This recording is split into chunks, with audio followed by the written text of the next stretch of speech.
একই গ্রামে তিনটা ঈদের নামাজ হয়, তিনটা মসজিদে ঈদের নামাজ হয়। আগে সব মসজিদের মুসল্লিরা মিলে একটা ঈদগাহে নামাজ পড়তেন। অবশ্যই আগেরটা অধিকতর উত্তম ছিল, এখন যেটা হয় সেটা উত্তম নয়।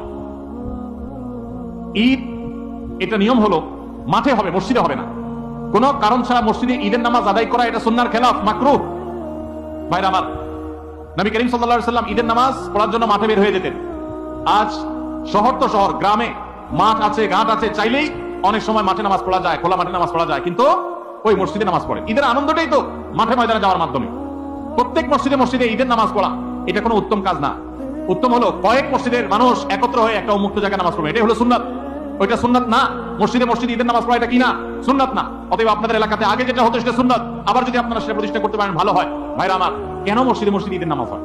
কারণ কি? কারণ একেবারে পরিষ্কার। কারণ হলো সব মসজিদের কমিটির লোকজন তারা সবাই নেতা হতে চায়, কেউ কাউকে মানতে রাজি না। আরেক ঈদগাহে যদি নামাজ পড়ি তাহলে তো আমাদের ইজ্জত থাকবে না, তাহলে তো আমাদের সম্মান থাকবে না, মুখ থাকবে না। এই কারণে অনেকে দেখা যায় যে তারা নিজেরা সভাপতি সেক্রেটারি নিজেরা মৌলগিরি মাতবরগিরি করবে, এই জন্য নিজের মসজিদে জামাত শুরু করে দেয়। মৌল মাতবরগিরি করার যদি উদ্দেশ্য হয় তাহলে এটা কিসের ইবাদত? ইবাদত যদি নবী করিম সাল্লাল্লাহু আলাইহি ওয়াসাল্লামের আনুগত্যের নাম হয় তাহলে আপনার মসজিদে নয়, বরং সেটা মাঠে হবে।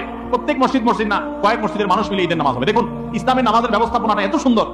5 ওয়াক্ত নামাজ পাঞ্জেগানা মসজিদে হবে। প্রত্যেক এলাকার ছোট ছোট ঘর বাড়ি, ছোট বড় ঘর বাড়ির লোকেরা তারা দিনে 5 বার একত্র হবে, কুশল বিনিময় হবে, একজন একজন হালকুরসি করবে। এটা একটা সৌন্দর্য। আবার জুমার নামাজ, জুমা মানেই হলো একত্র করে, যে অনেকগুলো পাঞ্জেগানা মসজিদের মুসল্লিদেরকে একত্র করবে জুমার নামাজ। আবার ঈদের নামাজ হলো অনেকগুলো জুমার নামাজের মুসল্লিকে একত্র করবে, আরো বড় পরিসরে হবে, সেটা হলো ঈদের নামাজ।